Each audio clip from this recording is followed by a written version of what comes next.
Salut à tous et bienvenue pour ce nouvel épisode du podcast Failure Faculty numéro 29.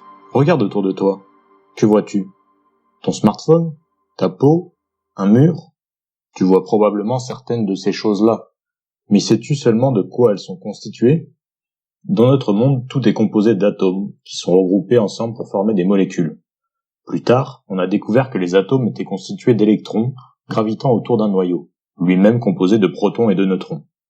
Puis la technologie permit d'aller plus loin. On a pu voir ce qu'il y a au sein d'un électron et au sein des protons et neutrons du noyau. Et devine ce que les chercheurs ont découvert. Rien. Ou plutôt, le vide.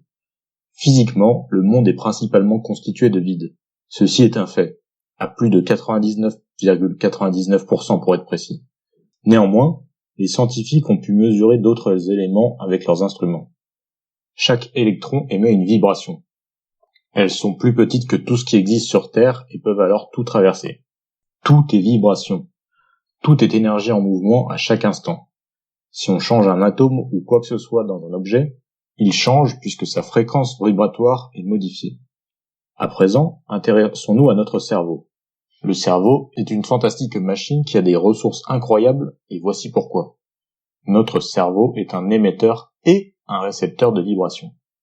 Ainsi, nous avons la possibilité, et nous le faisons d'ailleurs en permanence, d'émettre des fréquences vibratoires vers l'extérieur, par notre attention, et nous en recevons en retour. Tu as certainement déjà rencontré des personnes qui ont une sorte d'aura qui attire ton attention, te renvoie une sympathie induite. Le cerveau nous permet de nous brancher sur une certaine vibration et attire donc son équivalent vibratoire.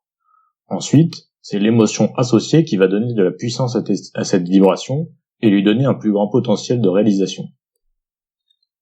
Cela n'est ni plus ni moins la preuve que nous attirons à nous ce à quoi nous pensons dans notre vie. On peut d'ailleurs voir le principe du placebo dans ce sens. Si l'esprit est persuadé d'une chose, il peut en provoquer les conséquences. Certaines personnes ont beaucoup de difficultés à contrôler les vibrations qu'elles émettent. En réalité, ce sont tes pensées et tes émotions qui vont créer cette force d'attraction. Et ce qui est de même nature se verra matérialisé dans ta vie par la loi de l'attraction. Attention à ne pas être dans le contrôle. La loi de l'attraction fonctionne de pair avec la loi du moindre effort. Si tu diriges tes pensées vers un élément qui n'est pas dans ton alignement véritable, alors tu ne l'obtiendras jamais, puisqu'il n'y a pas congruence entre ta vibration originelle et ce sur quoi tu te focalises. Tu te dois d'être toujours à l'écoute de ton cœur, des messages de ton âme et de rester cohérent dans ta démarche. La loi d'attraction répond avant tout à un principe de fluidité. Applique-la en conscience et sans te prendre la tête. Ceci doit être un jeu pour toi avant tout dans le but de vivre de nouvelles expériences.